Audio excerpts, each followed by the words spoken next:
iniciamos con un caso que es, para mi gusto, de esos casos que muy pocos entendemos en nuestro ambiente nacional, de este Estado libre asociado que es Puerto Rico, de la Unión Americana. La verdad es que a mí me intriga muchísimo esta intervención de Efraín Rivera, que me gustaría pues dar desde luego la bienvenida y rápidamente nada más comentar lo que ya se había dicho aquí. Los conferencistas magistrales tienen 15 minutos, mientras que los ponentes tienen otros 10. Vamos a tratar de ceñirnos al tiempo a efecto de lograr hacer todavía, si es posible, una última intervención pues sobre todo de quienes en la mesa tengan aspectos que les hagan mucho sentido hacer algún paralelo interesante como conclusión de los trabajos de este día. Así que, bueno, pues sin mayor presentación, dejo con ustedes a Efraín Rivera de Puerto Rico. Por favor, Efraín, bienvenido. Muchas gracias. Muy buenas tardes. Comienzo por agradecer a los organizadores su gentil invitación a participar en este congreso y hablar sobre un tema que me parece que no ha sido tratado en congresos anteriores. Es un tema complejo. Si no se entiende desde afuera, debo advertirte que tampoco a veces lo entendemos bien desde adentro.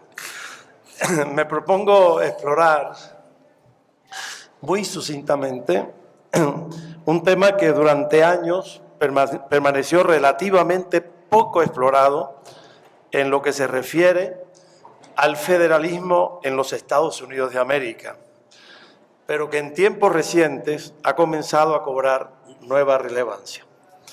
Se trata de la situación constitucional de ciertas entidades políticas que ni son estados de la Unión ni países independientes, pero están sujetas a la soberanía de ese país. Son los llamados territorios no incorporados de los Estados Unidos. Actualmente son 5: Puerto Rico y las Islas Vírgenes estadounidenses en el Caribe, y Guam, Samoa Americana y las Islas Marianas del Norte, situadas en el Pacífico. La mayor de estas entidades es Puerto Rico, un archipiélago entre las Antillas menores y mayores, justo al este de Cuba, Haití y la República Dominicana. El análisis de los territorios, al igual que el de las más de 560 tribus indígenas reconocidas por el gobierno federal, asunto del que no me ocuparé en esta presentación, plantea cuestiones vitales relacionadas con las concepciones de soberanía, federalismo, constitución, territorialidad, derechos fundamentales, ciudadanía y ejercicio del poder político prevalecientes en el sistema político y constitucional estadounidense. Convoca además cuestiones de envergadura relacionadas con la aplicación extraterritorial de la Constitución y la interacción entre el derecho doméstico y el derecho internacional, particularmente las normas relativas a los derechos humanos y al derecho de los pueblos a la autodeterminación. Comenzaré con unos comentarios muy generales sobre la condición de estos territorios, según definida por la jurisprudencia del Tribunal Supremo de los Estados Unidos y por la legislación federal, para pasar luego, a modo de estudio de caso y muy someramente, al examen particular de Puerto Rico, donde eventos recientes han vuelto a poner sobre el tapete el complicado asunto de su condición política. Veamos los territorios en general. Desde sus inicios, el desarrollo de los Estados Unidos descansó fundamentalmente en un continuo proceso de expansión territorial que comenzó en el continente, pero luego se extendió a ultramar. Durante la expansión continental, el gobierno de los Estados Unidos diseñó e implantó modelos de gobierno para los territorios adquiridos que tomaron como punto de partida esos modelos las disposiciones contenidas en la llamada Ordenanza del Noroeste de 1787, aprobada por el Congreso de Estados Unidos, creado bajo los artículos de confederación, es decir, el texto constitucional que antecedió a la actual Constitución. Esa ordenanza estableció un gobierno temporero para la vasta zona territorial que ubicaba al noroeste de los 13 estados originales. Adoptó un detallado proceso de admisión como estados de porciones de ese territorio e incluyó lo que equivaldría a una Carta de Derechos Fundamentales para sus habitantes. La adopción de la Ordenanza de 1787 tuvo un efecto importante en el modelo federal estadounidense. Fortaleció al gobierno central frente a los estados al colocar en manos del Congreso Nacional la facultad para decidir todo lo relacionado con el proceso de adquisición y gobierno del extenso territorio que paulatinamente advendría bajo el control de los Estados Unidos. Esa transferencia de poderes se incorporaría luego a la nueva Constitución adoptada en 1789 mediante las disposiciones de la cláusula segunda, sección 3 del artículo 4 de la Constitución, conocida popularmente como la cláusula territorial. La cláusula territorial de la Constitución de Estados Unidos dispone lo siguiente, y cito, traduciendo al español: el Congreso tendrá el poder para disponer de y aprobar todas las reglas y reglamentos necesarios en relación con el territorio y otra propiedad perteneciente a los Estados Unidos. Cierro la cita. El modelo adoptado por la Ordenanza del Noroeste se siguió con variantes menores en los procesos de organización y admisión como estados de los territorios adquiridos de ahí en adelante. Pero eso fue así hasta que llegó la guerra con España de 1898. Como producto de ese breve conflicto bélico, Estados Unidos adquirió a Filipinas, Puerto Rico y Guam, y se agenció el control político efectivo de Cuba durante los años subsiguientes. Ya antes, en 1867, Estados Unidos le había comprado Alaska a Rusia y el mismo año de la guerra con España se anexó a las islas de Hawái. Los territorios ultramarinos recién adquiridos plantearon a las clases dirigentes estadounidenses y a su sistema jurídico cuestiones noveles que requerían resolución urgente. Correspondió al Tribunal Supremo de Estados Unidos, como tantas veces lo ha hecho en relación con otros asuntos, zanjar las controversias surgidas de la situación de los territorios. Y en una serie de decisiones, unas 23, conocidas como los casos insulares, resueltos entre 1901 y 1922, el Tribunal Supremo formuló el marco constitucional que habría de regir las relaciones entre el gobierno de los Estados Unidos y los territorios prospectivamente. La doctrina jurisprudencial de los casos insulares consiste de una compleja concatenación de argumentos y conclusiones que combina principios provenientes de los entendidos constitucionales prevalecientes antes del 1898 con proposiciones noveles dirigidas a hacerse cargo de lo que muchos políticos, juristas e intelectuales concebían como una nueva situación en la historia de la nación, como producto de la guerra. En esos casos, el Tribunal Supremo reafirmó el poder de los Estados Unidos para adquirir y gobernar nuevos territorios. Pero, por primera vez en su jurisprudencia constitucional, distinguió entre dos tipos de territorios: los que llamó territorios incorporados y los que denominó territorios no incorporados. Los primeros, los incorporados, son parte de los Estados Unidos y están destinados a convertirse en estados de la Unión. Pero los segundos, los llamados no incorporados, fueron definidos por la Corte como territorios que, y cito, pertenecen a, pero no son parte de los Estados Unidos. Cierro la cita.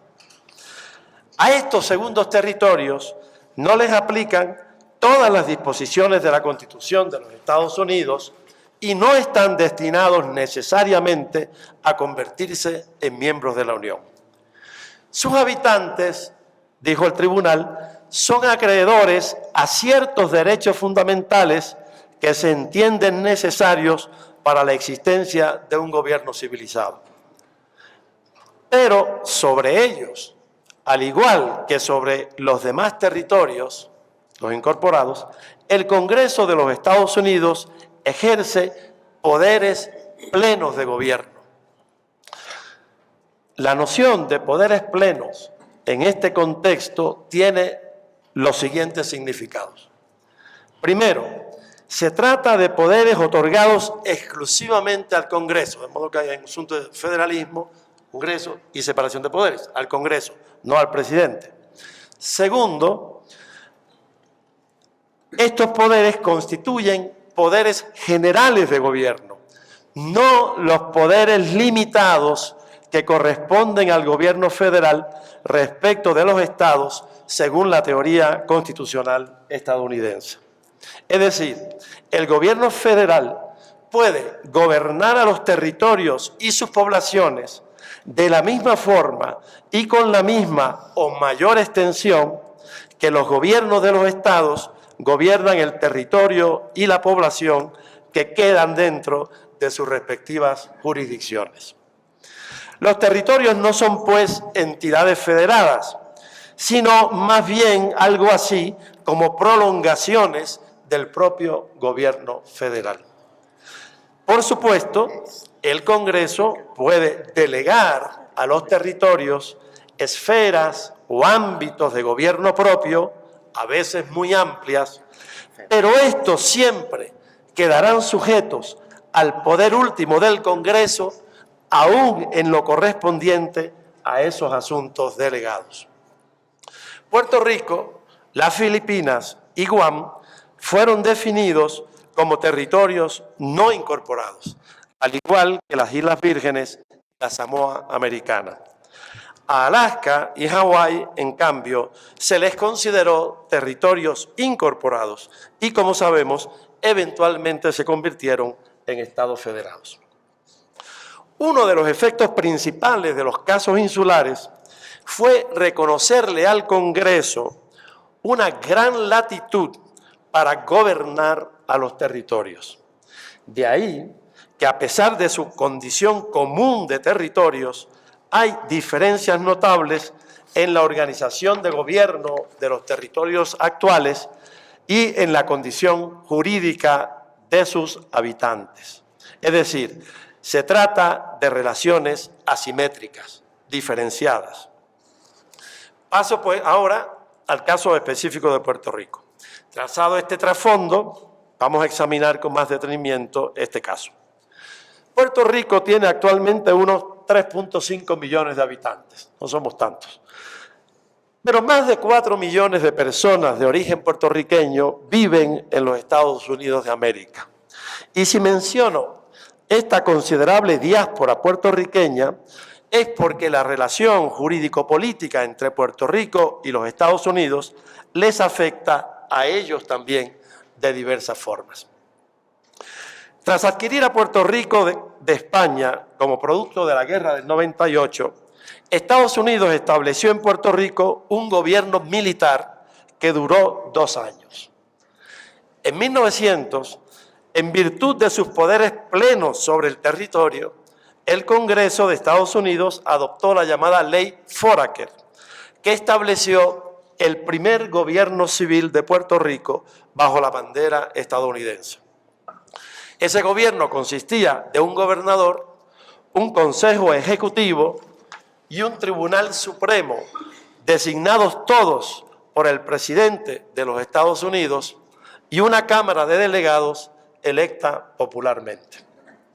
En el 1917, el año de la Constitución de Querétaro, el Congreso legisló nuevamente para reformar el gobierno civil vigente, añadiéndole una segunda Cámara a la legislatura territorial, y esto es muy importante, y extendiéndole colectivamente la ciudadanía estadounidense a los puertorriqueños. De modo que desde entonces, y por obra de esa legislación y de legislación suplementaria posterior, los nacidos en Puerto Rico somos ciudadanos de Estados Unidos. Sin embargo, los residentes de Puerto Rico no podemos votar por el presidente de los Estados Unidos y tampoco elegimos representantes con voz y voto a la Cámara de Representantes o al Senado de los Estados Unidos. Solo contamos con un comisionado residente de Puerto Rico en Washington que forma parte de la Cámara de Representantes Federal con voz pero sin voto. Pero por otro lado, la legislación aprobada por el Congreso de Estados Unidos aplica en Puerto Rico, igual que en los estados, a menos que el Congreso específicamente ordene lo contrario o que resulte localmente inaplicable, concepto ambiguo por demás que nunca ha sido dotado de contenido. En 1947 el Congreso autorizó a los puertorriqueños a elegir su propio gobernador y en 1950 legisló para que los puertorriqueños adoptaran una constitución para el gobierno interno del país, sujeta a la aprobación final del Congreso de Estados Unidos. La Constitución se aprobó mediante voto popular en Puerto Rico, pero luego fue enmendada por el Congreso Federal y finalmente ratificada por este. Ahora, luego de 1952, y en consideración de la Constitución propia adoptada ese año, un número importante de líderes políticos y otros sectores comenzaron a sostener que Puerto Rico había dejado de ser un territorio de los Estados Unidos y había advenido a una nueva condición política, la de Estado libre asociado, que le sacaba del ámbito de la cláusula territorial de la Constitución de los Estados Unidos y le reconocía algún grado de soberanía propia parecida a la que disfrutaban los Estados federados y en algunos aspectos se alegaba con mayores ventajas. Es decir, argumentaban que Puerto Rico había dejado de ser una simple colonia de los Estados Unidos. Pero eventualmente, y aquí estoy resumiendo mucho, esta percepción de gobierno propio y de relación especial dentro del federalismo estadounidense que el apelativo de Estado libre asociado parecía evocar, comenzó a resquebrajarse. Unos primeros indicios los produjeron 2 decisiones del Tribunal Supremo de los Estados Unidos emitidas en el 1978 y en el 1980 respectivamente. Y resumo, en las 2 decisiones se decía que el Congreso de los Estados Unidos podía tratar diferente a Puerto Rico en relación a la concesión de programas de beneficencia social y dedicar menos fondos, menos recursos a Puerto Rico que a los estados, y que podía hacer eso en virtud de los poderes plenos que ejercía el Congreso sobre Puerto Rico al amparo de la llamada cláusula territorial. Es decir, el Congreso podía tratar a Puerto Rico de forma distinta que la forma en que trataba a los estados.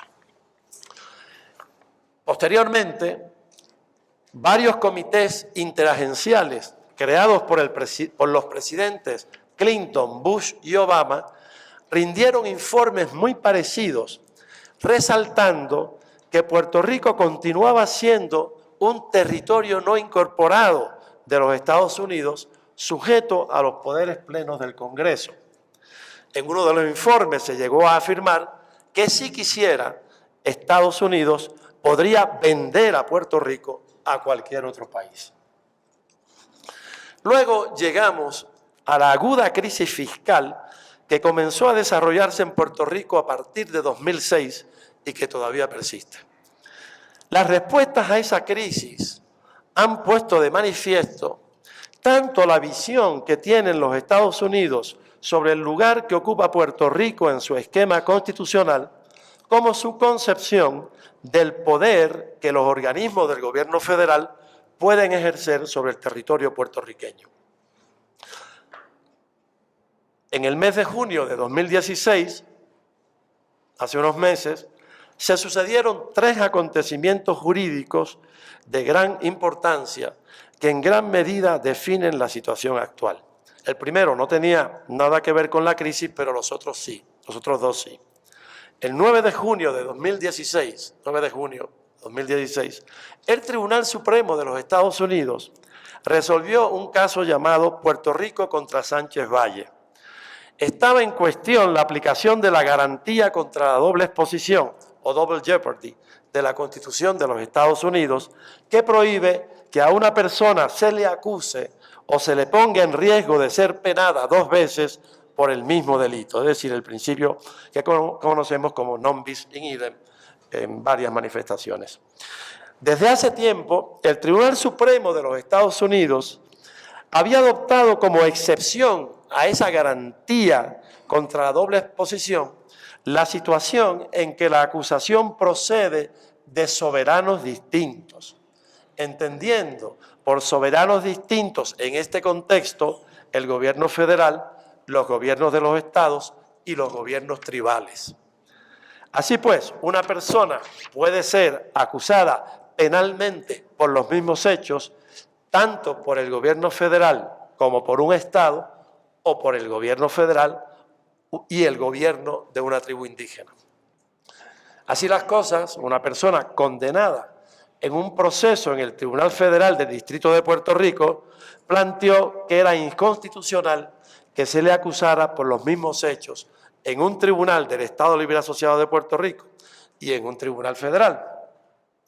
El Estado refutó la argumentación diciendo que aplicaba la doctrina de soberanía dual, que Puerto Rico constituía una soberanía separada de la del gobierno federal para estos efectos. Pero el Tribunal Supremo le dio la razón al acusado y concluyó que para estos efectos Puerto Rico no tenía una soberanía separada de la del gobierno federal como la tenían los estados y los gobiernos tribales. Esta decisión se recibió en Puerto Rico como un golpe contundente contra el Estado Libre Asociado y contra la noción de que de alguna forma constituíamos algún tipo de entidad soberana. Semanas después, ese mismo mes, el Tribunal Supremo de Puerto Rico, de Estados Unidos, resuelve otro caso, conocido como Commonwealth of Puerto Rico contra Franklin.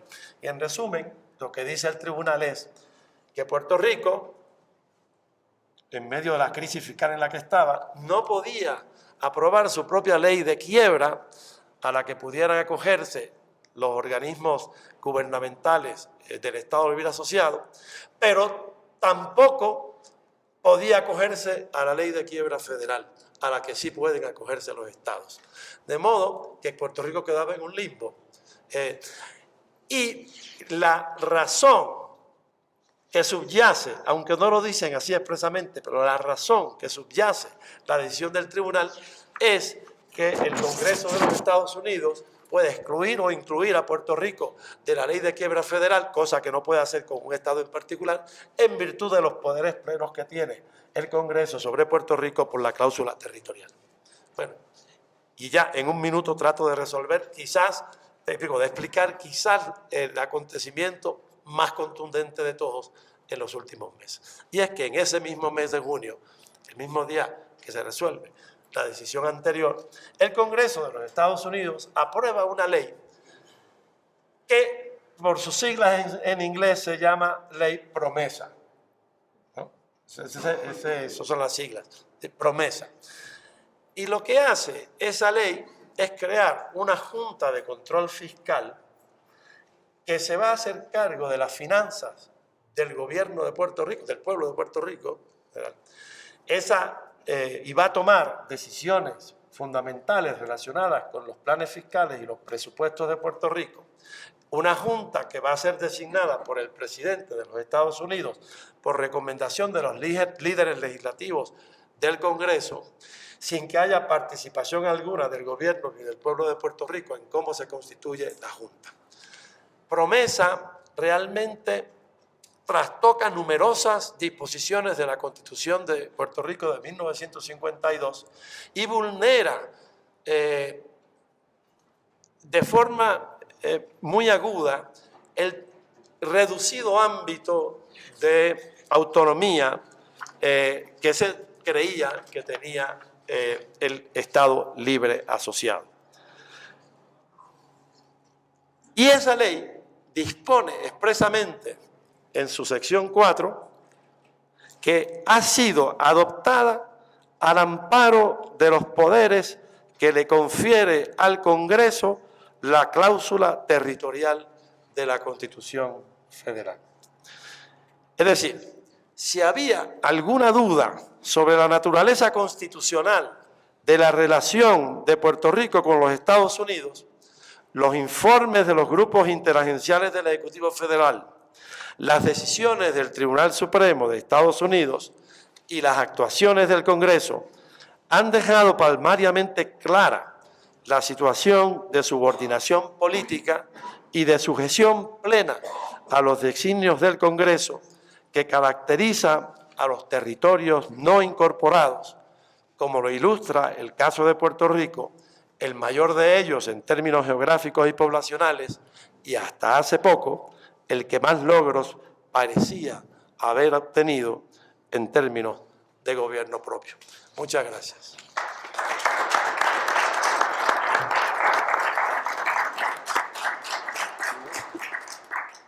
Pues, Fred, muchas gracias y si pensábamos que nuestros esquemas federales o cuasi federales eran complicados, ahora, no sé qué pensar. Yo pensaba que México estaba en un problema desde hace 2 semanas, creo que Puerto Rico está en uno todavía peor. Hace 100 y pico de años. Bueno, sí. El problema es que lo siguen pudiendo vender porque este señor, bueno, teóricamente sí. Mañana creo que lo va a poner en eBay, ¿no? Bueno, quizás haya falta así no lo dudo, ¿no? Que sea un hombre de negocio, para que lo venda. ¿Quién sabe si esto, no? Bueno.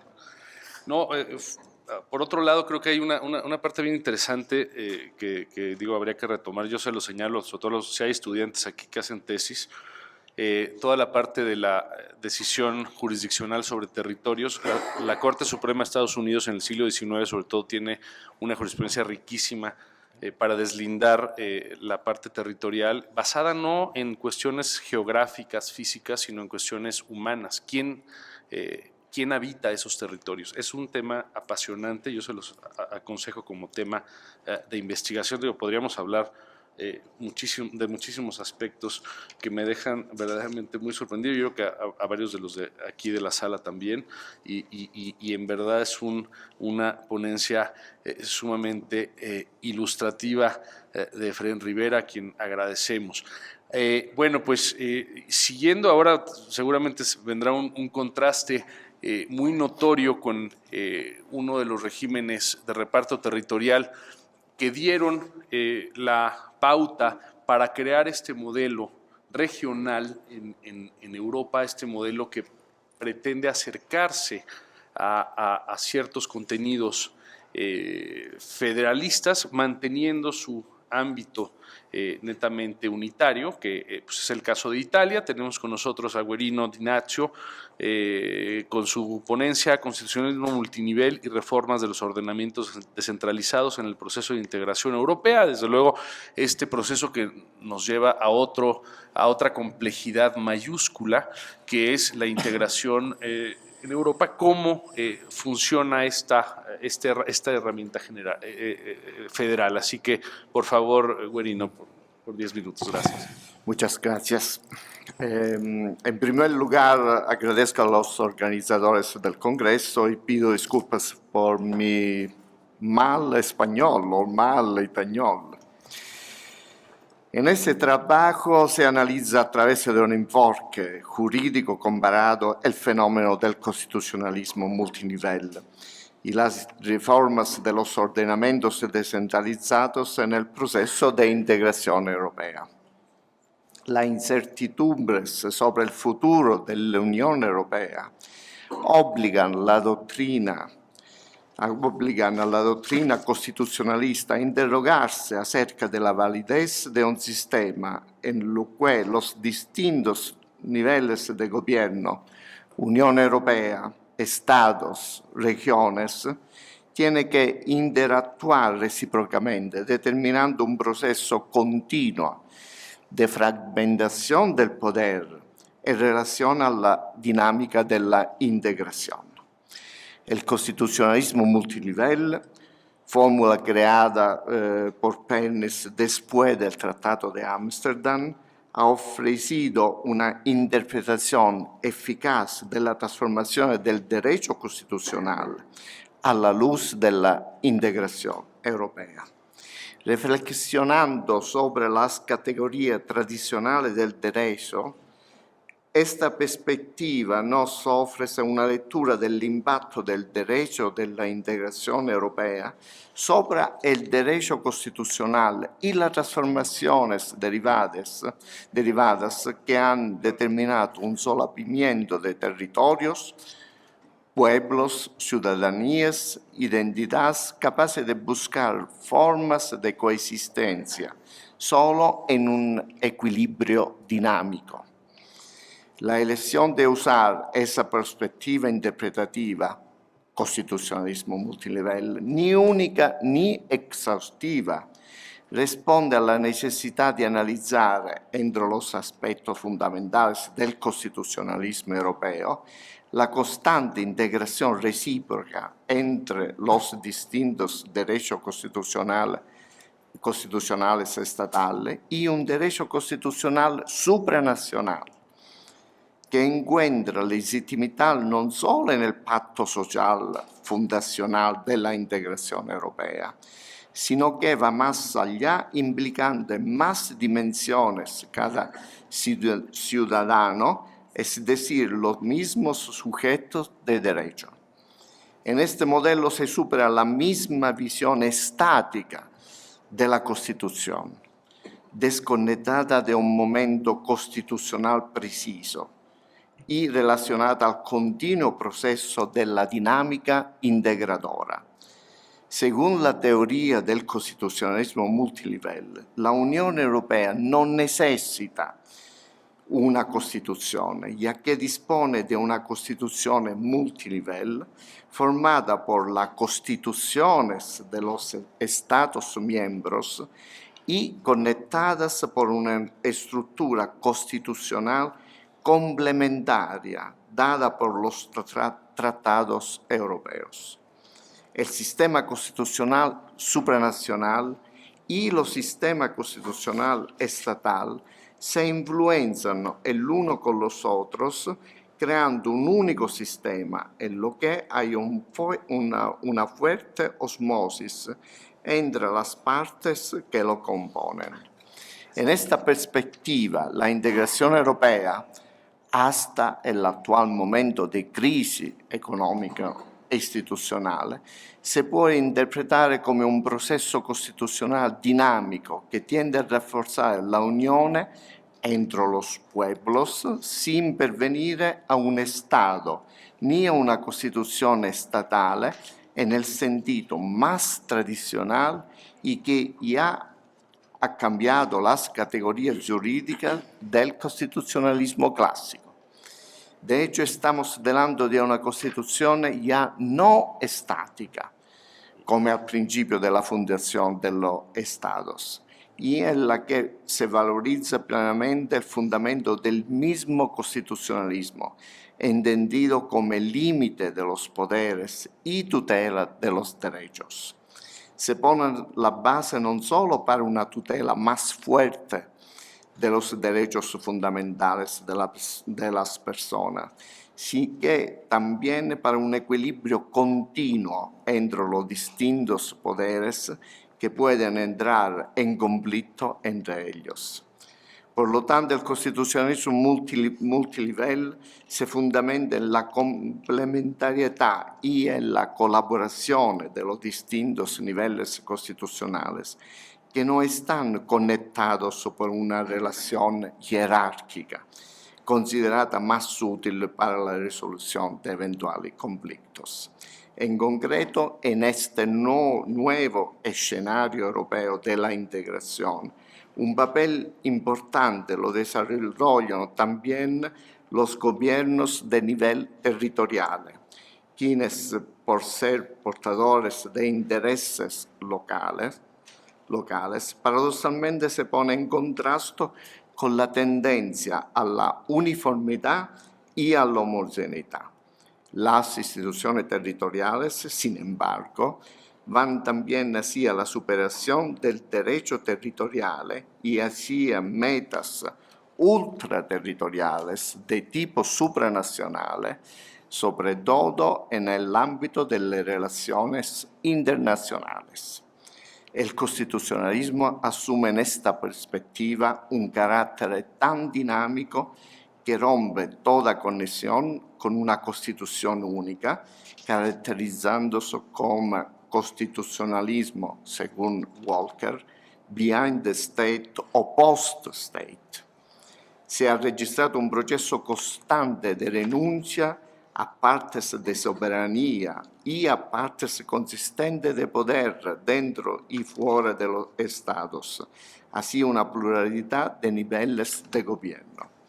En concreto, la transformación ha sido muy significativa porque se han cedido cuotas de soberanía a favor de las instituciones europeas en muchos sectores antes considerados de interés exclusivamente estatal.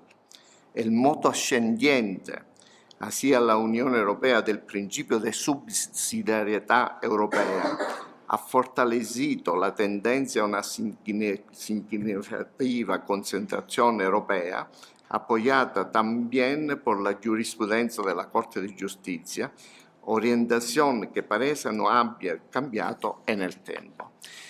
En el lado opuesto, los estados europeos habían empezado antes de la grave crisis económica del 2007 intensos procesos de descentralización, transformando la organización territorial del Estado hacia formas de regionalismo fuerte o federalismo, con la devolución de amplias competencias a los entes territoriales, asociadas a fuertes poderes decisorios y normativos. En concreto, la creciente afirmación de los principios de autonomía y de pluralismo territorial ha demostrado cómo estos principios hayan tenido no solo vigencia interna, sino europea también, y como hayan sido unos elementos fundamentales de la tradición constitucional común a los Estados miembros de la Unión Europea. En la transizione costituzionale che han passato los Estados europeos, el principio de autonomía territorial, entendido no solo como presencia de las regiones entre los sujetos institucionales infraestatales, sino también como valorización y fortalecimiento de estas instituciones dentro de los ordenamientos constitucionales nacionales, ha sido sin duda el principio organizzativo más común en Europa con respecto a la organización territorial de los Estados miembros. La circulación de este modelo ha determinado a su vez también la creciente presencia de dichas realidades regionales en los procesos de participación a nivel europeo, para evitar que la coincidencia del interés estatal con el europeo pueda ser a costa de los intereses de cada territorio, a los que, sobre todo en un contexto como el de la Unión Europea, hay que reconocer espacio para la diferenciación legislativa y por ello a una conveniente tutela y promoción. Si ha fortalezzato así la coincidencia entre organizzazioni territoriali a base regionale y pertinencia alla UE, come si hubiese un vínculo estrecho entre los procesos de descentralización territorial y los avances registrados por la integración europea. Estos procesos pueden considerarse al revés como un intento de adecuar los nuevos modelos regionales a los desafíos dictados por la integración europea y por la globalización, dando vida a un sistema de multilevel constitutionalism en el que se desarrolla una más estrecha integración de los ordenamientos jurídicos, pero también un fortalecimiento de las diversidades presentes en cada ordenamiento. La caracterización europea de las regiones y su activismo en ámbito europeo han hecho que estas busquen en una confrontación no solo con la institución territorial del mismo ordenamiento nacional, sino, sobre todo, con las instituciones regionales de otros ordenamientos, creando aquella red europea de las regiones que ha venido siendo un punto de fuerza del mismo sistema constitucional europeo. Los estados, pues, han sido objeto de fuertes tensiones y aquí han querido que compartir soberanía y poderes hacia arriba y hacia abajo, teniendo que actuar en sistemas siempre más complejos de poderes esparcidos y solapados en una dimensión multinivel.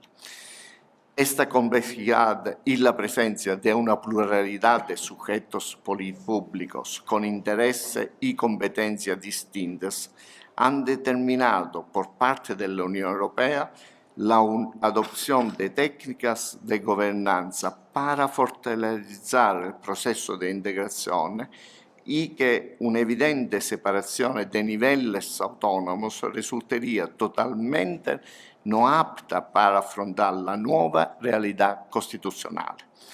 Debido alla grave crisi económica e institucional que ha afectado con intensidad diferente a todos los estados de la Unión Europea después de 2007, muchos de estos han tratado de cambiar la estructura de la institución territorial. Estos nuevos procesos de reforma siguen una dirección opuesta en comparación con las revisiones llevadas a cabo de las últimas décadas, que se caracterizaron por un desarrollo más intenso de las mismas autonomías territoriales y para la puesta en marcha de procesos de regionalismo hasta el federalismo. Estas reformas parecen inspirarse a la necesidad de encontrar soluciones rápidas frente a situaciones de emergencia, con la búsqueda de remedios en modelos vinculados al pasado, en lugar de imaginar los posibles escenarios futuros más allá de la crisis económica, donde los gobiernos locales y regionales pueden volver a través a jugar el papel de propulsores de ese desarrollo. En conclusión, la consideración sobre el constitucionalismo multinivel contribuyen a profundizar el debate sobre el actual ordenamiento constitucional europeo, que presenta una relevante inestabilidad causada por una fuerza paralela así a la unidad y a la diferenciación, y que por esta peculiaridad necesita de la promoción de instituciones fuertes de gobernanza capaces de promover y de garantizar la coordinación entre los niveles decisorios. De hecho, la expresión governing without government ofrece una representazione del processo decisorio y de las modalidades con las que las formas negociales miran a sustituir los procedimientos jerarquizados y centralizados. Dichas fórmulas requieren una actuación a través de redes de cooperación entre sujetos aptos para la definición no solo de fines a alcanzar y medios a adoptar, sino también de sistemas de valores y de ponderación de los intereses.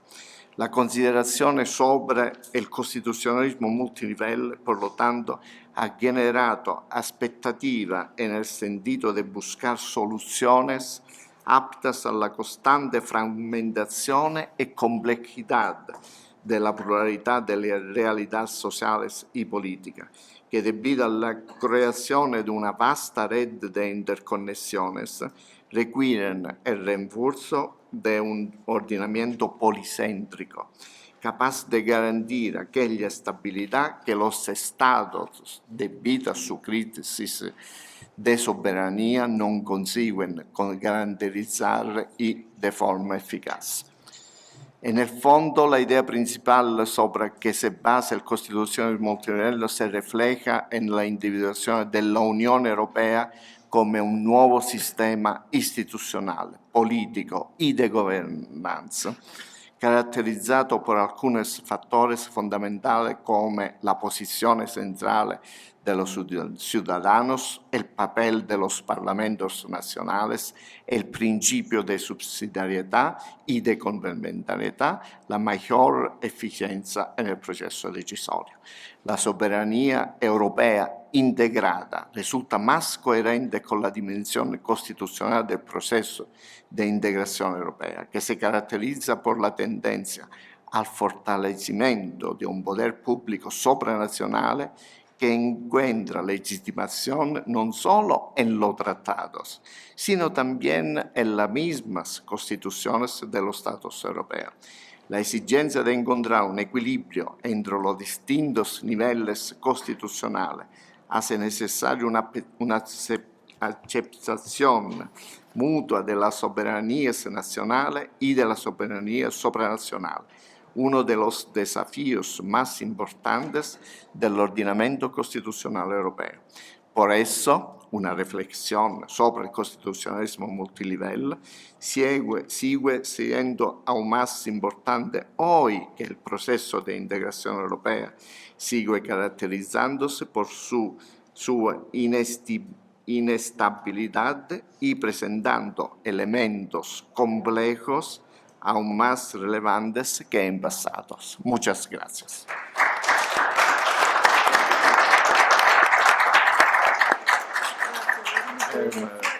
Muchas gracias, Guerino. Y una muy simple constatación de cómo lo que hemos venido advirtiendo a nivel nacional también ocurre a nivel comunitario, esta necesidad de tanto en tanto poner en el balance esto que también mencionaba ayer el doctor Serna, que en qué momento hay que descentralizar, en qué momento el federalismo también lleva este juego centralizador. Es muy, ilustrativo de ver cómo la Unión ha tenido esta constante lucha entre las regiones, no solamente entre los países, y agregaría yo que esta característica en ocasiones también produce un efecto positivo. Hay regiones que sobrepasan las fronteras, que tienen elementos en común, por ejemplo, la frontera austriaca, suiza e italiana. En momentos hay políticas que se pueden llevar a cabo a nivel de esa región que tienen características geográficas, físicas, humanas, que son comunes. Y en eso también la herramienta federal juega un papel sumamente interesante, tal vez el papel o el modelo más acabado que ha tenido la humanidad hasta el día de hoy sea este esquema de la Unión Europea. Y siguiendo con este tema, me permito emitir una orden ejecutiva que ya refrendó mi vicepresidenta Pence para darle entrada primero al paper de Armando Hernández Cruz, que nos va a exponer Diego Guerrero. Perdón por saltarme el orden, pero es un poco por coherencia del tema y seguir en esta misma problemática. Por favor, 10 minutos, Diego, si te parece bien. Desde luego, pues bien, muy buenas tardes tengan todas y todos ustedes. Desde luego es un privilegio estar en este foro organizado por diversas instituciones, sobre todo por el doctor Diego Valadez, a quien le tengo un gran cariño, y desde luego al doctor José María Serna de la Garza. Desafortunadamente, por diversas cuestiones, el doctor Armando Hernández Cruz no pudo estar presente con nosotros, pero me mandó con la responsabilidad de mandar el mensaje y la ponencia que él ha realizado. De verdad, a continuación les hablaré de un tema que él ha abordado y que creo que es de gran relevancia, que es el tema de la doctrina constitucional nacional e internacional denominada constitucionalismo multinivel.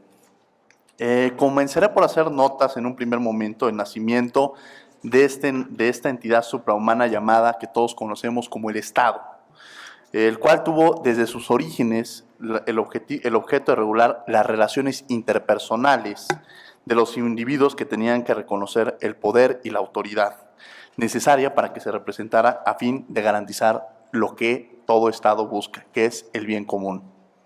Con el paso del tiempo y el desarrollo económico, las sociedades han ido evolucionando y con ello los estados, siendo la globalización el paradigma que mayor influencia tuvo en la configuración del Estado moderno, inserto en un mundo cada vez más conectado y dinámico que obliga a repensar los paradigmas clásicos del Estado y del derecho.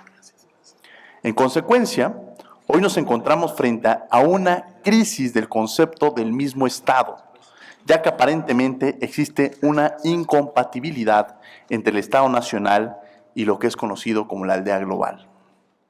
En ese sentido, el constitucionalismo multinivel puede ser la respuesta a esa bipolaridad de perspectivas, porque en última instancia lo fundamental son las libertades del hombre y es mediante la cooperación internacional que podemos construir lo que se denomina como el ciudadano del mundo. Es precisamente el poder que se forma de la suma de voluntades de las personas lo que conocemos, y es un concepto que creo que ha estado en la mesa, que nos obliga a la reflexión, que es el concepto de soberanía. Y este concepto de soberanía inherente a la idea del Estado y que tiene una función al interior, pero también al exterior del mismo.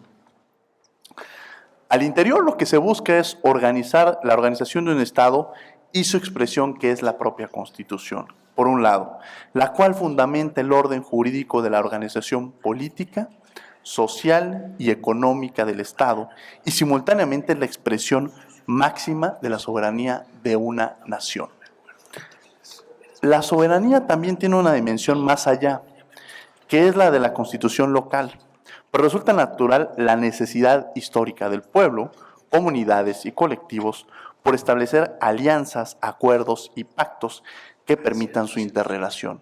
Y esto se logra a través principalmente de, un ejemplo, los tratados internacionales, que han adquirido paulatinamente mayor relevancia y utilidad, estableciendo lo que se conoce como estas normas comunes.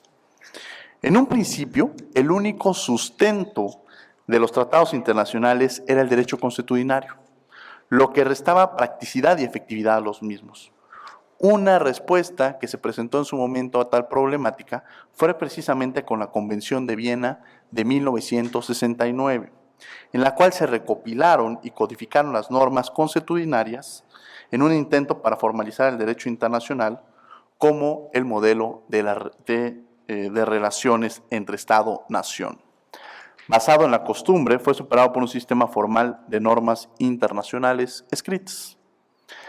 De esta forma se gestó un fenómeno llamado, y que ha sido un tema que creo que se seguirá abordando en las diversas mesas, que es precisamente el tema de la globalización, que incide de forma fluida y dinámica en 4 ámbitos fundamentales: el político, económico, desde luego el tecnológico. Las tecnologías han jugado un papel fundamental en la globalización, y un elemento que me gustaría resaltar por mi formación, que es el tema también cultural. Y el tema cultural también ha generado cambios verdaderamente importantes, con lo cual se incrementa la comunicación y la interdependencia entre los distintos actores de esta globalización.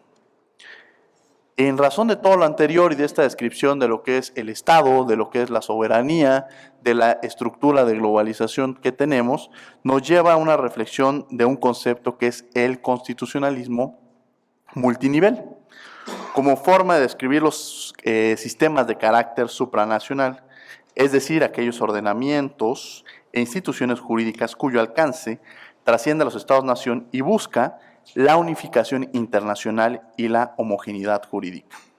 Esto es importante resaltar. El objetivo de este constitucionalismo multinivel es establecer instrumentos jurídicos que se apliquen simultáneamente en diferentes estados.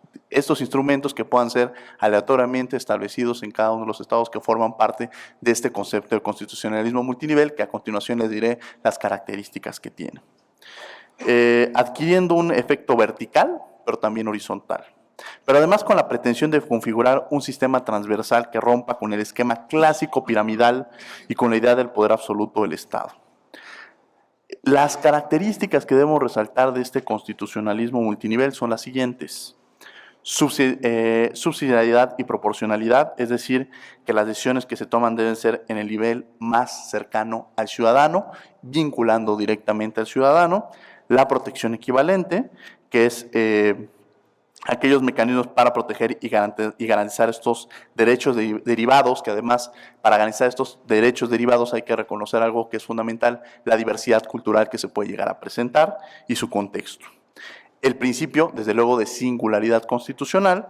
Cada Estado tiene las leyes que protegen aspectos propios de su nación en una manifestación de su identidad cultural y autonomía. Si bien estamos hablando de esta homogeneidad en términos jurídicos, también hay que reconocer que lo complejo y lo que también tenemos que valorar, esta diversidad cultural y características que representa cada una de las naciones o cada uno de los estados que estamos mencionando. El principio de diferencia, que se refiere al ámbito competencial de aplicación de las normas entre los niveles de gobierno, atendiendo a los órganos que se trata, es decir, tanto el político o judicial. Es decir, entrando a fondo a lo que representa este tema, es el constitucionalismo multinivel. Consistirá en la creación o adaptación, y creo que este es el punto central, de una constitución que abarque a un nivel más alto, creando así un nivel internacional.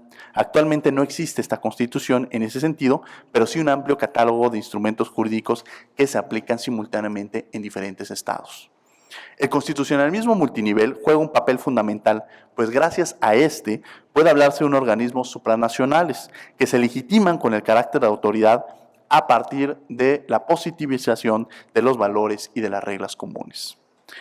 En ese orden de ideas, la Unión Europea es un ejemplo perfecto de lo que es un federalismo supranacional.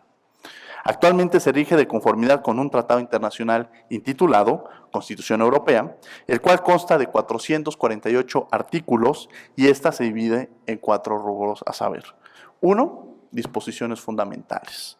2. Carta de los Derechos Fundamentales. 3. Política y funcionamiento de la Unión. Y 4. Procedimiento y adopción y revisión del tratado. La particularidad fundamental de la Constitución Europea consiste en que es el resultado de un proceso de organización y distribución de facultades y competencias a partir de las cuales se establecen diversos poderes e instituciones encaminadas a dar cumplimiento a los fines establecidos por la propia Unión Europea. Ahora bien, a partir de la Constitución antes referida, se escribe el contexto de lo que es el constitucionalismo multinivel de la Unión Europea, cuyas características son el ejercicio de la soberanía. ¿Cómo? pues en virtud de las naciones aceptando, y ahí es la parte externa del concepto de soberanía, cuando éstas aceptan y reconocen voluntariamente una constitución común para cada uno de los estados que integran la misma. 2, el tema de no hay jerarquía de leyes entre los ordenamientos locales y la propia Constitución Europea. No obstante, y hay que recalcarlo, prevalece prevalece en todo momento la Constitución de una forma efectiva. Se propugna por la homologación de ordenamientos nacionales, y creo que esto va muy apegado y creo que vamos entendiendo mucho lo que se ha hecho en materia de derechos humanos en este país, cuando hablamos de que, con la finalidad de que no existan contradicciones de los pueblos. En fin, por último, se ha establecido una relación estrecha entre tribunales nacionales y tribunales de justicia, al igual que en el tema de la Unión Europea. Hoy en día presenta diversos organismos que son los responsables de llevarlo a cabo. Como consecuencia de esta diversificación de los centros de poder más allá de la exclusividad del Estado, los nuevos centros aspiran a ejercer poderes y competencias parciales, desenvolviendo un discurso constitucional incompleto. Tal es el caso, y este ejemplo supranacional lo vamos a llevar directamente al caso de México, en el cual la Suprema Corte de Justicia de la Nación resolvió que en la jerarquía de los tratados internacionales se ubicaban a la par de la propia Constitución. En consecuencia, la soberanía mexicana queda limitada a la obligación de respetar los compromisos internacionales, y lo cual, desde luego, a partir de la reforma del 2011 se vio reforzado al establecer que los tratados internacionales y la Constitución en materia de derechos humanos se encontraban a la par. Ante este panorama, los derechos humanos resultan ser una herramienta muy útil para la unificación global, ya que día a día son los estados los que reconocen e incorporan estos ordenamientos legales, lo cual significa que la sociedad mundial se está adaptando con miras a establecer una ideología común, para lo cual es necesario interpretar y darle un solo sentido a los ordenamientos supranacionales. Adicionalmente, se han desarrollado bloques regionales donde todos se someten a una misma jurisdicción, y esto ha sido un poco el trabajo que se ha realizado en diversos continentes, ¿no? Solo con el objetivo de lograr la protección de los derechos humanos en todas las latitudes del mundo, lo cual revela que los derechos a los que me referí con anterioridad son la puerta de la evolución hacia el federalismo supranacional, en el cual, y creo que hay que recalcarlo, los derechos humanos son la raíz y el motivo de una posible constitución internacional. Frente a esta realidad, abandonaremos el internacionalismo en virtud de que los límites entre nación se difuminan y se prevé al unificarse establecer el concepto de nación y que surja una situación particular. Me enfocaría más bien a cómo se llevó a cabo en conclusión, porque se nos ha acabado el tiempo y esto nos da para bastante el tema de este concepto. Los retos que enfrentan los estados en la actualidad debemos entender la complejidad de las relaciones de las sociedades, lo que requiere un cambio en los paradigmas jurídicos que responden a nuevas realidades y a nuevas necesidades. Debemos ver el fenómeno de la globalización no como una amenaza contra el concepto de soberanía nacional, sino como un mecanismo de cooperación mutua para lograr un bien común. Se puede construir un constitucionalismo del siglo XXI a través de la aplicación de los valores de libertad y justicia a las nuevas realidades para solucionar problemas, toda vez que los valores e ideas vinculados al constitucionalismo son válidos para limitar no solamente, y ese es uno de los principios básicos del constitucionalismo, limitar el poder del Estado, sino el poder donde esté. Pensar en la nación, para concluir, como un conjunto de mayorías y minorías del ámbito plural con lazos comunes y particulares entre los ciudadanos. De lo contrario, se generan posiciones más extremas de la autonomía. Es necesario generar el diálogo para no incentivar posiciones radicales. Esto genera un proceso de democratización propia del modelo democrático del siglo XXI en un sistema multinivel. Solo se debe llegar a través de construir y generar espacios en convergencias. Es cuanto, y bueno, creo que ya habrá tiempo de discutirlo en torno a las preguntas y desde luego con la ponencia que nos presentó el doctor Armando Hernández Cruz. Gracias.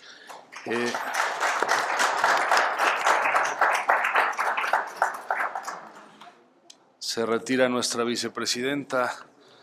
Voy a sentir un poco el poder absoluto. Bueno, gracias, Andrea. Bueno, a ver, digo, un par de cosas, perdón, no quiero ser descortés, pero hay dos inexactitudes en la ponencia, no para decírselas a Diego, pero sí para que se las digas, por favor, a Armando. Una primera es que la Constitución de la Unión Europea no está aprobada. O sea, hay un proyecto de Constitución que se descarriló después del referéndum en Holanda y en Francia, y es parte de la explicación por la cual la construcción europea empezó a declinar, teniendo la cereza del pastel en el Brexit. Pero bueno, solamente es muy importante aclarar esto porque parecería como que estabas hablando de que esto ya era una realidad, que no es todavía. Y la otra que también está por verse es cuando, si bien entendí, hablabas de que en México los tratados tienen el mismo nivel de la Constitución, lo cual tampoco fue cierto a raíz de la resolución 293, donde se establece con toda claridad que hay reservas que se pueden establecer en la Constitución. Solamente lo dejo también para nuestros amigos de fuera, porque si fuera así, tendríamos un estatuto semejante al de Argentina, en donde los tratados en materia de derechos humanos efectivamente forman parte, digamos, de una equiparación a los contenidos constitucionales. Es solamente una aclaración, pero bueno. Y un comentario, simplemente ver cómo este planteamiento de la ponencia lleva a un plano adicional a lo que ya hemos venido viendo, que la normativa internacional también utiliza la herramienta federal en su construcción normativa, esta parte de un ingrediente adicional con el soft law, que digamos que vendría a cuadrar dentro de los diferentes órdenes normativos contenidos muy importantes de costumbre internacional, que gracias a eso, esa flexibilidad, se puede dar cauce a una globalización que ahorita está pues un poco comprometida, o bastante comprometida, sobre todo a raíz de los sucesos de los últimos días. Vamos ahora entonces a descender al plano mexicano. Debo decir que nuestro último participante, Carlos Luque de Argentina, no se presentó, con lo cual tendremos dos últimas participaciones para también que nuestros amigos del exterior se lleven una idea de cómo pasa en México. Primero, Omar García Guante, con el tema de la división de poderes, sistema federal y órganos constitucionales autónomos, bases para la definición de un principio de competencia constitucional autónoma. Por favor, Omar, por 10 minutos. Gracias. Gracias. Buenas tardes. Al igual que todos, pues quiero agradecer la oportunidad para estar el día de hoy aquí con ustedes. Saludo con aprecio a mis colegas y particularmente a Marisol, que indudablemente te debes de sentir bastante bien escoltada el día de hoy, por lo menos, eso espero, bien acompañada, ¿no? El título de mi comunicación, ya lo acaban de escuchar, Principio de Competencia Constitucional Autónoma. Es una propuesta que estoy haciendo a partir de los estudios de doctorado que estoy llevando a cabo en el Instituto de Investigaciones Jurídicas de la UNAM. Fundamentalmente vamos a hacer algunas reflexiones acerca de los conflictos competenciales y los órganos constitucionales autónomos. Y para iniciar, para partir, para comprender, cuál es la propuesta que yo estoy llevando a cabo, es necesario explicar que la Constitución mexicana regula en el artículo 105 un mecanismo de control constitucional que sirve o que es utilizado precisamente para resolver los conflictos competenciales. Esta parte es muy importante que quede clara. Doctor Rivera, si en México se expide una ley promesa, indudablemente sería impugnada a través del juicio de controversia constitucional, ¿no? Si la Federación emitiera una ley promesa que aplicara para el Estado de Yucatán, que por cierto es de donde yo vengo, indudablemente que el Estado de Yucatán la impugnaría ante la Suprema Corte de Justicia de la Nación, precisamente a través de este medio de control constitucional denominado juicio de controversia constitucional, que no es otra cosa más que un medio de control que le sirve a los órganos originarios del Estado para resolver conflictos competenciales. Es muy importante que nos quede clara esta idea de lo que es el juicio de controversia constitucional. En pocas palabras, el juicio de controversia constitucional lo que tutela son dos principios, a su vez, que se utilizan para la distribución de competencias en el ordenamiento jurídico mexicano. Principio de división de poderes, por lo que hace a la distribución de competencias horizontales, y el federalismo o sistema federalista que reparte y distribuye competencias entre federación, estados y municipios. La pregunta aquí con relación a los órganos constitucionales autónomos es que cuando regularmente a los abogados se nos refiere principio de división de poderes, pues inmediatamente se nos viene a la mente ejecutivo, legislativo y judicial. Sistema federal, pues inmediatamente identificamos federación, estados y municipios. Pero cuando hablamos de órganos constitucionales autónomos, se presenta un problema bastante serio para efecto de la resolución de conflictos competenciales. Es en dónde ubico a los órganos constitucionales autónomos. Tanto la doctrina como la jurisprudencia ya, porque incluso la Suprema Corte ya tiene algunas posiciones al respecto, ubican a los órganos constitucionales autónomos en el marco del principio de división de poderes. Y la Corte incluso tiene algunas tesis publicadas refiriendo que el principio de división de poderes pues es evolutivo, es un principio evolutivo y que hoy día admite con flexibilidad la presencia de ciertos órganos, como los órganos constitucionales autónomos, que también son depositarios del poder y que efectivamente pueden acudir a la controversia constitucional para resolver sus conflictos competenciales. Yo estoy totalmente en contra de esta afirmación. Yo considero que el principio de división de poderes es una doctrina acabada, que no necesita alterarse, y que no demanda su alteración además, o sea, no requiere de su alteración. Hoy día, los tres órganos que integran el principio de división de poderes, ejecutivo, legislativo y judicial, con competencias claras en la Constitución Federal, indudablemente ven desde una perspectiva distinta a los órganos constitucionales autónomos. Y es ahí donde radica mi propuesta. Lo que yo estoy sustentando en la ponencia que se va a quedar o que ya está aquí en el Congreso, pues es precisamente generar una doctrina propia para los órganos constitucionales autónomos.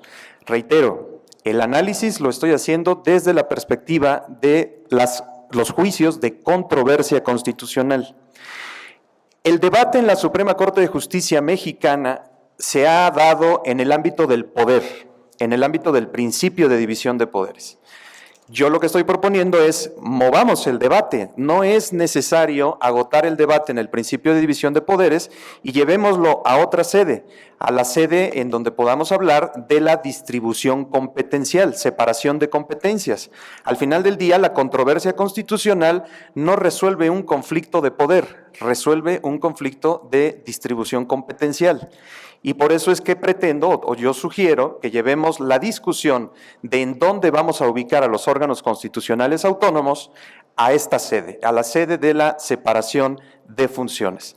En este sentido, como les comentaba, cuando nosotros hacemos referencia al sistema federal o al principio de división de poderes, en México, los constitucionalistas mexicanos, pues inmediatamente referimos al artículo 40 y al artículo 49 de nuestra Constitución.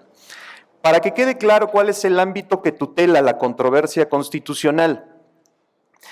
Reitero, juicio que resuelve conflictos competenciales y en este sentido se encarga de resolver los conflictos que se susciten entre federación, estados y municipios, sistema federal, o bien los conflictos que se susciten entre los poderes federales que conocemos en nuestra Constitución como poder ejecutivo y legislativo. Notarán que en el ámbito federal no ubico al Poder Judicial de la Federación porque pues obviamente es el órgano encargado de la resolución de los juicios de controversia constitucional. Sin embargo, en el ámbito de las entidades federativas, ahí sí se puede dar el conflicto competencial entre el Ejecutivo, Legislativo y Judicial. Pero insisto, piensen ustedes en dónde vamos a ubicar aquí a los órganos constitucionales autónomos. ¿Los ubicamos en el principio de división de poderes? Abrimos un espacio entre Ejecutivo y Legislativo y vamos a decir, aquí en medio, aquí vas. Comisión Nacional de los Derechos Humanos, a ti te toca aquí, Instituto Nacional Electoral, aquí te toca en este lugar. Es innecesario y les voy a explicar una serie de razones. La primera y la que me parece más importante, el origen de los órganos constitucionales autónomos atiende a un conflicto social, regularmente. Creamos un Instituto Nacional Electoral, o antes Instituto Federal Electoral. ¿Por qué? Porque los mexicanos teníamos desconfianza en las autoridades que se encargaban de la organización de las elecciones. Hoy día creamos un Instituto Federal de Telecomunicaciones porque las empresas encargadas de las telecomunicaciones le demandaron a la Federación el establecimiento de un órgano que no dependiera del Poder Ejecutivo y que se encargara de regular las competencias en materia de radio y televisión. Entonces, el origen de estos órganos en realidad no ha sido un origen planeado, creo yo. Hemos tendido en el sistema jurídico mexicano a desfragmentar la estructura orgánica estatal a través de estas figuras. Yo no digo que eso nos lleve a una crisis constitucional, no, simplemente hay que darle orden. Si tienen ustedes oportunidad de leer la Constitución de la Ciudad de México, hay un capítulo maravilloso ya ahí acerca de lo que son los órganos constitucionales autónomos, sus características y sus funciones. Y lo más importante, ¿cuáles son? Porque creo que ese es un tema que tenemos pendiente en la Constitución Federal. Tenemos 12 y vamos, si aquí alguien los puede enumerar, lo voy a felicitar, ¿no? Porque en realidad están dispersos en la Constitución y todos tienen características distintas, ¿eh? Es más, el Banco Central, el Banco Mexicano, sus características no están definidas en la Constitución, están definidas en la ley. Sin embargo, la doctrina constitucional lo ubica como un órgano constitucional autónomo.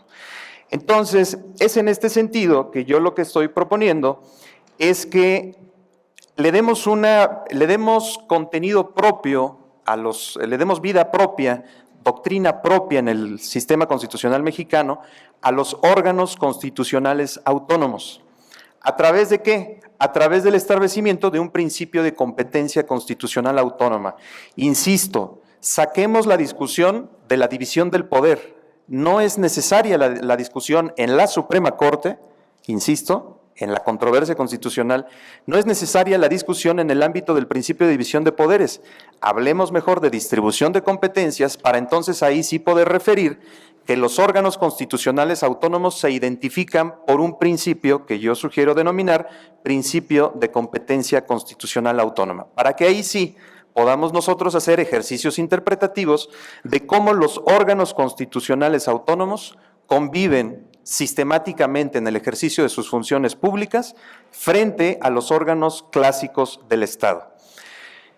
Afortunadamente, los hechos me dan la oportunidad de decir que es un tema vigente, vamos, es un tema en el constitucionalismo que está cobrando una realidad muy interesante. No vayamos lejos, esta semana el consejero jurídico del Ejecutivo Federal y el Senado de la República promovieron controversias constitucionales en contra del órgano constitucional autónomo encargado de regular las controversias, de regular las frecuencias de radio y televisión, Instituto Federal de Telecomunicaciones, ¿no? ¿Por qué? Porque estos órganos reguladores tienen una facultad muy interesante, tienen una facultad reglamentaria. Y a los que somos constitucionalistas, así enamorados del artículo 89 de las facultades del presidente, decimos, oye, no, pero si la facultad reglamentaria es exclusiva del presidente. Pues sí, efectivamente, pero resulta que hay órganos constitucionales autónomos reguladores de un determinado sector administrativo y que pues necesariamente tienen que gozar de una facultad para emitir normas, para ejecutar sus normas y no solo eso, para resolver procedimientos administrativos que se deriven de la aplicación de sus normas. Y es en ese contexto en donde yo ubico el principio de competencia constitucional autónoma. Con esto yo terminaría agradeciéndoles de antemano la atención. Gracias.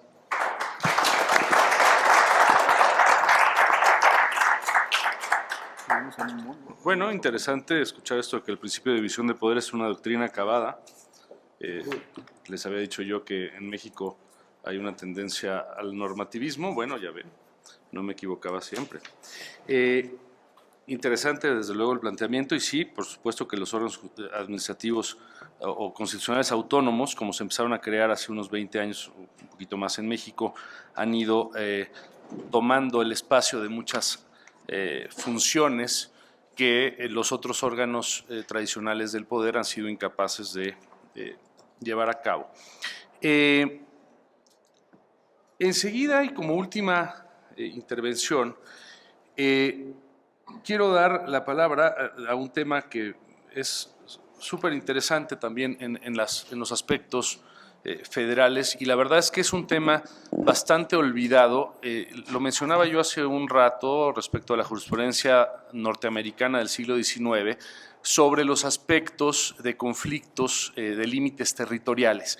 En México tenemos sobre todo un conflicto sumamente interesante, lleva 20 años en el cajón primero de la Suprema Corte, de ahí pasó al Senado y sigue en un cajón metido sin que nadie quiera entrar a esa delicada tarea de delimitar con toda claridad dónde están las fronteras entre estados de la Unión.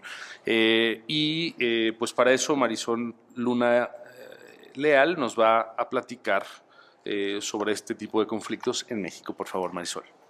Ok, muchísimas gracias.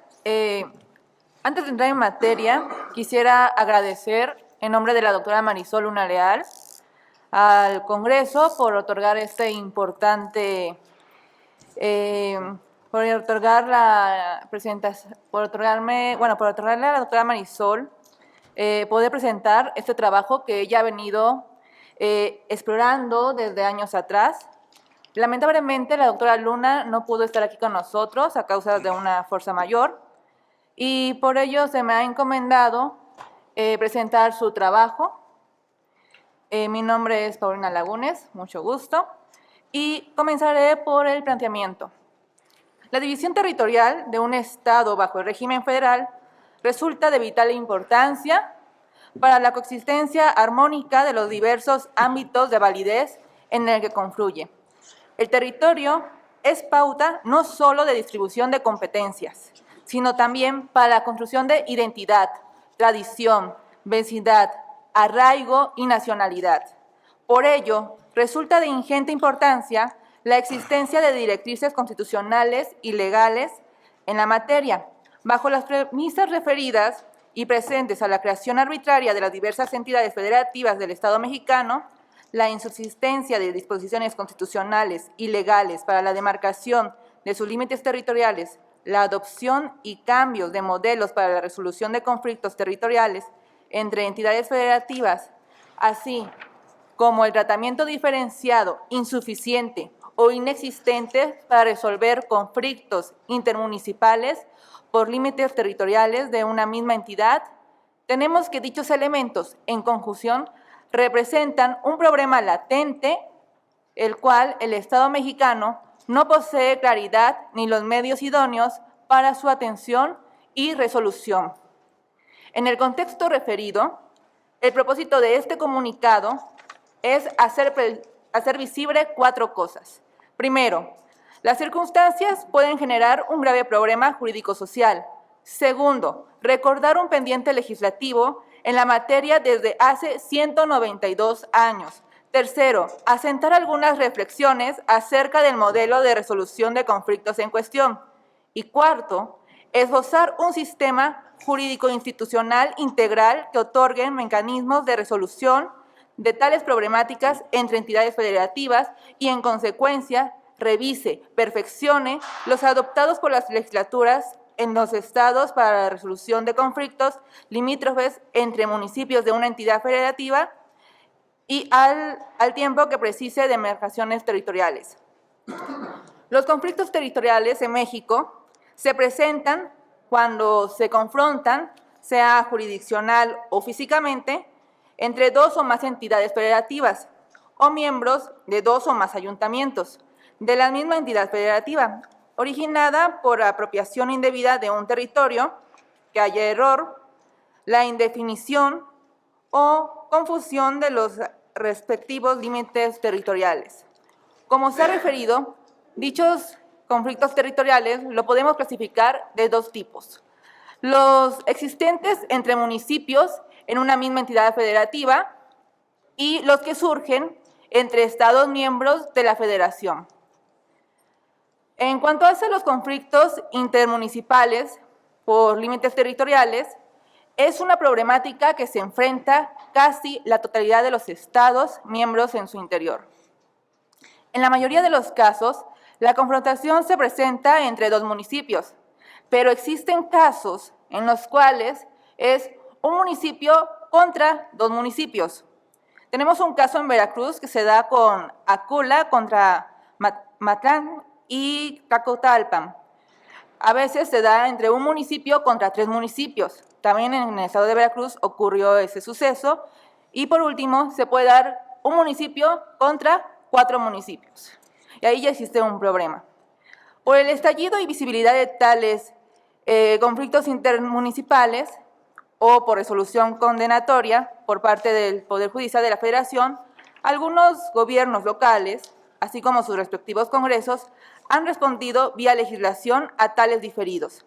La Academia, por su parte, no ha sido ajena a tal problemática. Incluso, antes de que las autoridades locales pronunciaran o construyeran los mecanismos de solución a tales diferidos, ya se encontraban diversos planteamientos sobre el particular. Si bien las características socioculturales, económicas, políticas y el desarrollo de los Estados miembros de la Federación son diversos e incluso contrastantes. En términos generales, por origen histórico común, la omisión normativa de materia de delimitación de fronteras existen a nivel federal y reproducida en los niveles locales a causa de los conflictos intermunicipales por límites territoriales. En principio, estos conflictos intermunicipales podrían parecer situaciones o hechos de menor importancia o que no hay una consecuencia como tal, pero para los habitantes de la zona en conflicto y para los municipios involucrados, sin embargo, si los analizamos de manera puntual, nos encontramos ante escenarios complicados, difíciles de resolver, explosión ante la mínima declaración y en los que se mezclan diversos intereses económicos, partidistas, históricos y afectivos. A partir de lo establecido en los artículos 40 y 115 de la Constitución Política de Estados Unidos Mexicanos, las entidades federativas poseen autonomía para decidir, conforme a determinados parámetros, establecimientos en la propia Constitución, todo lo concerniente a su régimen interior. En tal contexto, y bajo el esquema federal, en algunos casos los mecanismos y fórmulas adoptadas entre las entidades federativas para la solución de sus respectivos conflictos intermunicipales generalmente son 4 tipos. La primera, la suscripción de convenios amistosos ratificados por el Congreso. Es decir, aquí hablamos de una conciliación entre las partes. La segunda, arbitraje a cargo del Congreso local respectivo cuando los municipios en conflictos no pueden o no quieren resolver por sí mismos o de manera amistosa sus diferencias de límites. Una de las partes puede solicitar al Congreso del Estado su intervención y se inicia el procedimiento establecido por la ley en la materia. Y en su defecto, en el acuerdo legislativo emitido para tales efectos, dicho procedimiento tiene la característica de ser relevantemente reflexible, toda vez que el diálogo y la negociación política posee un papel preponderante. A través de tal instrumento, de cualquier momento, se puede suspender el procedimiento de haber alcanzado acuerdo, mismo que es elevado a decreto. Tercero, jurisdiccional a cargo del Poder Judicial local es la vía menos utilizada y en estricto sentido, lisa y llanamente, se trata de la incoacción de un juicio rígido por la ley en la materia y de manera supletoria por el Código de Procedimientos Civiles o Administrativos, dependiendo de la entidad en que se trate. Y por último, el cuarto es simplemente índole política, en donde hay negociaciones en los congresos locales. La delimitación territorial entre Estados miembros y la forma de resolver los diferendos limítrofes. Esa es la segunda forma de conflictos.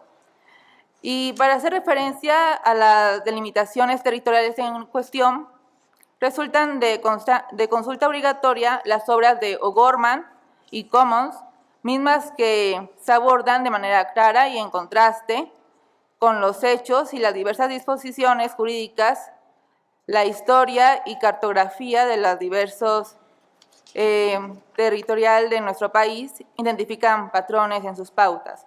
O'Gorman nos dice acerca de que la división territorial carece de esencia.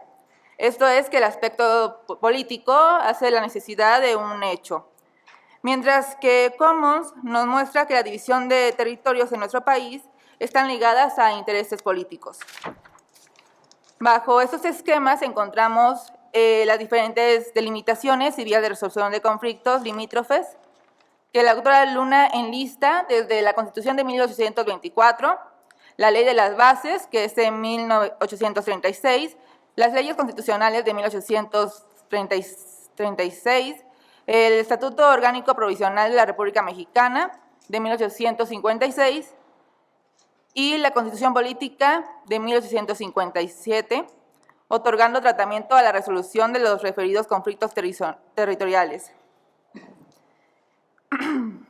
Bien, en cuestiones de nuestra Constitución de 1917,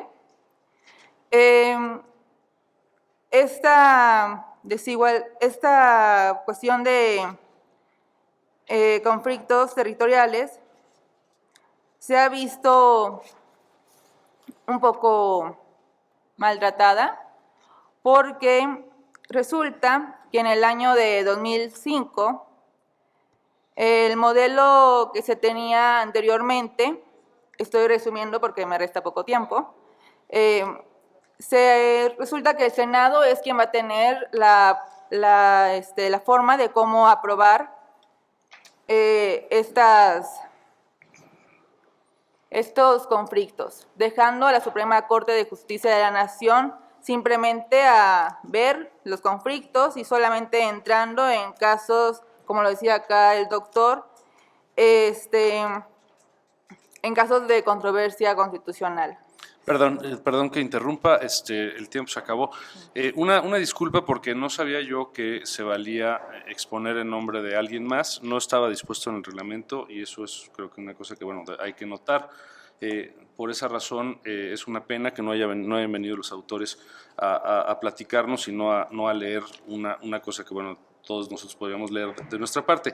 El tiempo que resta del último interveniente, Carlos Luque, lo voy a repartir entre nuestros invitados extranjeros. Nos gustaría mucho escuchar de parte tanto de Guerino Ignacio y de Efrén Rivera, si nos pueden hacer algún comentario de cierre, un comentario final, aprovechando su estancia por acá. Guerino, por favor. In italiano? Sì, in italiano. In italiano, sì.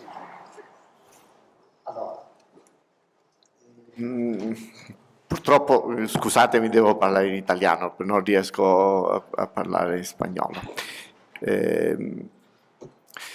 Il costituzionalismo multilivello, quindi Pernis, questo autore, professore universitario della Humboldt University di Berlino, ha cercato appunto di identificare che cosa significa nell'integrazione europea, nel processo di integrazione europea, un nuovo costituzionalismo che non ha bisogno di una Costituzione scritta, perché è un costituzionalismo che si basa sull'integrazione delle singole Costituzioni statali, ogni Stato ha la sua Costituzione, e i trattati dell'Unione Europea. È vero che il trattato costituzionale è stato respinto dal referendum in Francia e in Olanda, ma io sono d'accordo con Pernis che i trattati hanno una dimensione costituzionale.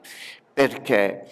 Perché aumentano i diritti delle persone, dei singoli cittadini europei, che possono trovare, diciamo, una garanzia dei loro diritti non solo nelle Costituzioni statali e nel sistema costituzionale dei singoli Stati, ma anche nel sistema costituzionale europeo. E la Corte di Giustizia, da questo punto di vista, ha ampliato molto i diritti dei cittadini europei. Per cui, in realtà, adesso diciamola tutta, in Europa c'è una crisi istituzionale, una crisi politica che è stata determinata dalla Brexit soprattutto, dalla crisi economica prima di questo e dalla Brexit. L'elezione del nuovo presidente, non so come definirlo, Donald Trump, che sta, come dire, mettendo benzina sul fuoco per una disgregazione dell'Europa, veramente è una minaccia per l'Europa, ma io sono convinto, io sono un europeista convinto, che l'Europa andrà avanti proprio perché questo sistema costituzionale così particolare che si basa sul trattato, sui trattati appunto europei, sulle costituzioni statali e sui livelli regionali, i livelli territoriali, i governi territoriali, che veramente hanno creato una rete delle regioni europee. Allora, io credo che sarà difficile smontare questo sistema e mi auguro veramente fortemente che non perché se si dovesse smontare chi ci perderebbero sicuramente i cittadini europei, perché vedrebbero diminuire i loro diritti, soprattutto questo. Parafraseando rápidamente, nada más para cualquier cuestión, esta noción del constitucionalismo, efectivamente ya lo había dicho el profesor, se basa no solamente en normas formalmente válidas. Las constituciones nacionales han ido, digamos, acogiendo los diferentes tratados de la Unión y esos han ido ampliando el ámbito de los derechos de las personas. Por eso, digamos que efectivamente, aunque no se haya adoptado una constitución, como yo lo señalé hace un momento, eso no obsta para que los órdenes nacionales se hayan visto ampliados y la constitución material, digamos, en nuestro sentido, como lo entendemos en México, haya efectivamente tenido estas repercusiones. Ahora bien, en esta crisis institucional, económica, esta disgregación que pudiera advertirse de la construcción europea, él como profesor, como convencido del proyecto europeísta, considera que se trata de redes suficientemente sólidas que sería muy difícil de desmantelar. Bueno, y esa construcción, añadiría yo, como una construcción en parte debida a las herramientas federales. Y por último, a Efraín Rivera, si nos hace favor de una... Sí, bueno, voy a tratar de ser muy breve porque se sugieren muchas cosas aquí. Primero, doctor Omar García, al comentario suyo, le comento que sí, en Puerto Rico también sería posible acudir a los tribunales federales a cualquier nivel hasta llegar al Tribunal Supremo de Estados Unidos para cuestionar la constitucionalidad de la ley promesa, porque hay un sistema de control de constitucionalidad. El problema es el siguiente. El problema es cuáles son los criterios que va a utilizar el tribunal para revisar esa determinación del Congreso. Porque los criterios no son necesariamente los mismos cuando se trata de legislación que afecta a los estados que legislación que afecta a los territorios. Y en cuanto a los territorios, el Tribunal Supremo de los Estados Unidos, de hecho, una de las implicaciones de los llamados casos insulares a los que me referí, es que le reconoce al tribunal un gran ámbito de actuación al Congreso en relación con los territorios que no le reconoce en relación con los estados. Y por tanto, una ley del Congreso que podría resultar inconstitucional respecto de los estados, podría ser que no lo resultara respecto de los territorios. Y de hecho, no ha habido una sola ocasión en la que el Tribunal Supremo de Estados Unidos haya declarado inconstitucional una ley del Congreso aplicable a cualquiera de los territorios. Sí ha habido situaciones en las que el Tribunal Supremo de Estados Unidos ha declarado inconstitucionales leyes de los gobiernos territoriales. Eso sí ha ocurrido. De modo que es una situación bastante asimétrica en ese sentido. De hecho, los casos insulares, si uno los mira bien, en efecto lo que hacen es crear una especie de doctrina de cuestión política, como la que existe para otras cosas en la jurisprudencia de Estados Unidos. en la que dice, que básicamente lo que dice, estos asuntos relacionados con la condición constitucional de los territorios es un asunto a resolverse por los poderes políticos y no por el tribunal. Y eso representa siempre un obstáculo en este sentido. Dos, lo que quise quizás ilustrar sin decirlo, con el caso de Puerto Rico, es que el sistema federal de Estados Unidos es mucho más complejo que lo que normalmente pensamos. Es decir, normalmente lo pensamos en términos de gobierno federal y estados. Realmente hay otras entidades, gobierno federal, estados, gobiernos tribales, territorios.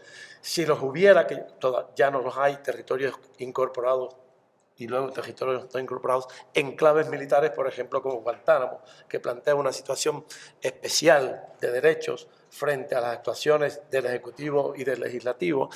De modo que es un sistema mucho más complejo que ese sistema binario en el que solemos pensar de gobierno federal y Estados. Yo creo que eso quedó ilustrado ahí como implícitamente en mi ponencia. Finalmente, lo que quiero decir es lo siguiente. Yo lo que hice fue describir un poco la situación constitucional. Otra cosa luego es evaluarla, ¿no? Y si uno la evalúa, pues uno tiene que llegar a la siguiente conclusión. Yo llego a esa conclusión. Es decir, ese marco constitucional elaborado por el Tribunal Supremo de los Estados Unidos para el gobierno de los territorios no encaja para nada en el entorno global actual relacionado con los derechos humanos, relacionado con los principios democráticos, etc. Es decir, eso no se puede sostener. Eso se produjo a principios del siglo XX, se ha reafirmado muy recientemente, pero eso no aguanta análisis desde la perspectiva del principio democrático, no aguanta análisis desde la perspectiva de los derechos humanos, del derecho internacional vigente, del derecho a la descolonización, de todo lo que uno pueda pensar, de los derechos políticos reconocidos en la normativa internacional, en el Pacto Internacional de Derechos Civiles y Políticos, derecho a la participación política, etc. Es decir, no aguanta análisis bajo ninguno de esos criterios, ninguno de esos parámetros, ¿no? Entonces, yo creo que lo que nos dedicamos a estos menesteres en Puerto Rico y fuera de Puerto Rico también, porque hay gente que lo hace,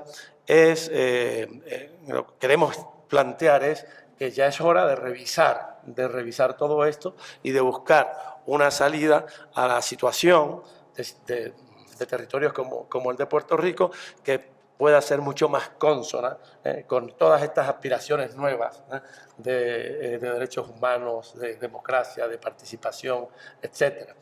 Algunas personas en Puerto Rico quisieron argumentar que la situación de Puerto Rico respecto de Estados Unidos era como la situación de los Estados europeos respecto de la Unión Europea. Para nada. Para nada, porque nosotros no tenemos participación en el organismo que legisla, que crea normas, genera normas para nuestro gobierno. Otros han querido decir que se parece a la situación de las comunidades autónomas en España. Para nada. Cataluña tiene, el País Vasco tiene representación en las Cortes, etc. Es otra situación, es otra situación. Yo traté de evitar utilizar el concepto, pero ¿para qué? Es una situación colonial. De una colonia moderna, podemos discutir qué significa todo eso, ¿no? No hemos discutido aspectos sociales, económicos que se podrían discutir. Moderna, pero colonia al fin y al cabo. Y eso está ya, debe estar ya pasé en el siglo XXI.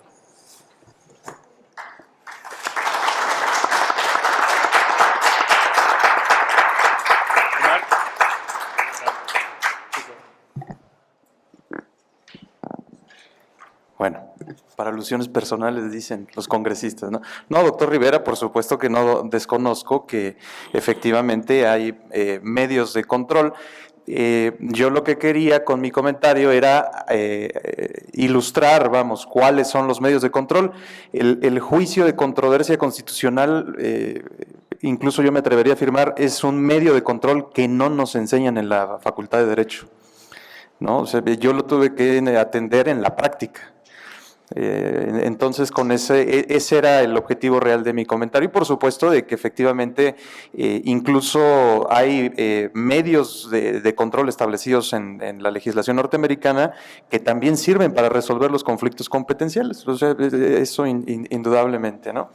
Y bueno, con eso yo quisiera cerrar. Muchísimas gracias. Muy bien, Omar. Bueno, pues para última alusión ya de los trabajos aquí presentados en las dos sesiones del día de hoy, si se fija en todo el recorrido que pudimos dar, pues tuvo una gama sumamente amplia que va de casos que pudiéramos decir bastante previsibles, obviamente la herramienta federal aplicada por un lado a los países federales, por otro lado a los países con un régimen, llámese regional o de comunidades autónomas, con todos los nombres que a veces suelen variar.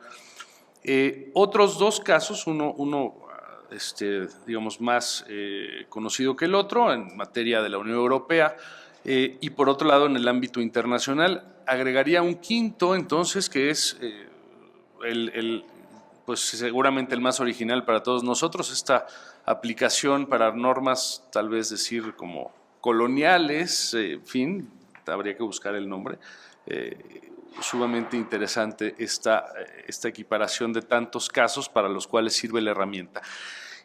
La gran ausente, la causa municipal. Pues como siempre creo que el municipalismo es un elemento muy poco analizado, ni en el día de hoy ni mañana hay ninguna ponencia al respecto. Eso habla de cómo la subsidiariedad sigue estando sumamente controlada y llevada a los ámbitos de mayor notoriedad del ejercicio del poder, más en nuestros países, en nuestro subcontinente iberoamericano. Tal vez sea también una muestra de que el tema municipal es un tema por estudiarse. Bueno, pues muchas gracias por permanecer hasta ahora, a todos los representantes de última hora de los ponentes, gracias, evidentemente a nuestros amigos del extranjero y sobre todo a los participantes. Los esperamos mañana a las 9 de la mañana, continúa, me imagino que en la misma sala, esta mesa sobre federalismo. Muchas gracias.